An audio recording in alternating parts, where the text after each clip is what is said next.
Hare Krishna, Krishna Krishna, Hare Hare, Hare Rama, Rama Rama, Hare Hare. And when I first arrived in India, I went to the Himalayas, and I took on the life of a sadhu, wearing sadhu robes.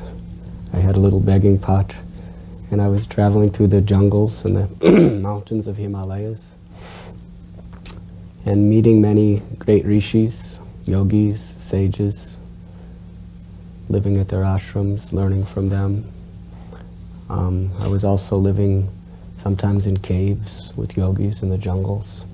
Sometimes I was living in caves in seclusion myself, just practicing various meditations. I lived at Buddhist monasteries, studying Buddhism under Rinpoches and Lamas. And in this way I was traveling around India, looking for God realization. Each place, everyone wanted to initiate me, because to have a foreign disciple was very prestigious for yogis, gurus, lamas, rinpoches, and all of these other spiritual personalities. But I had felt in my heart that until I find a guru who I am convinced I will never leave for my whole life, I cannot accept initiation.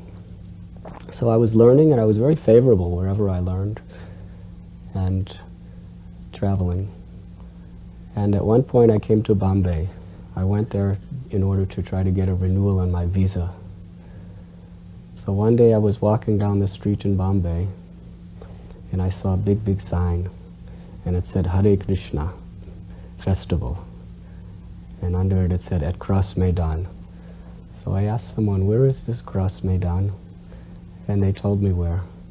So I went, and there was a big pandal and many devotees, and they told me that their Guru Maharaj was going to be speaking that night. So I stayed there and talked with devotees. I was reading Prabhupada's books during the day, and then Srila Prabhupada and all the devotees went on the stage, and there was thousands and thousands of people. There must have been 10,000, 15,000 people, maybe more. And I was a very insignificant sadhu. I had matted hair, a begging pot, river-stained clothes, and I was way in the back of this massive crowd.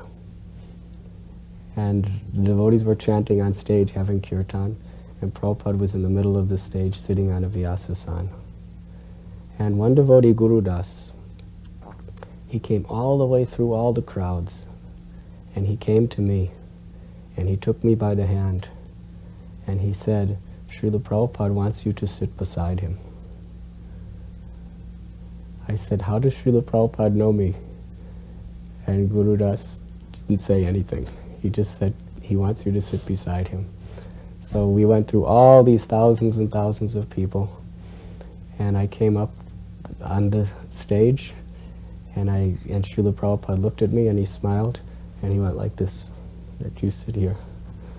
So I came and I sat just a few feet away from his vyasasana.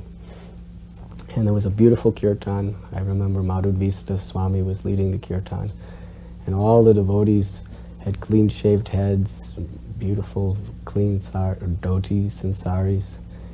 And I had these river-stained sadhu clothes with holes in them, and matted hair down practically to my waist. I was a sadhu, at least trying to be. And I was just thinking, why has he called me here? I'm not a good image for how he appears with all of his devotees. But he smiled upon me very graciously and encouraged me.